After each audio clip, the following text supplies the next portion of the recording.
Guys मेरा YouTube channel लाने के लिए बहुत अच्छे है कि भाई आप लोग जानते हैं कि एक न्यू सर्वर में एक न्यू मैप आया है जो कि बनाया है कोई बनाया, अभी नाम नहीं जानते, नाम बता देंगे कमेंट में।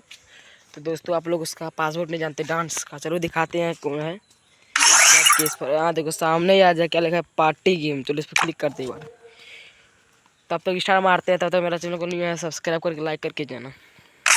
चलो इसको स्टार्ट मार देते हैं, इसको स्टार्ट मार दिया भाई। हाँ तो आपको पासवर्ड अगर दिख रहा है तो पूरा वीडियो देख कर ही जाना, पासवर्ड दिखाएंगे बीच में, तब तक भगा देना।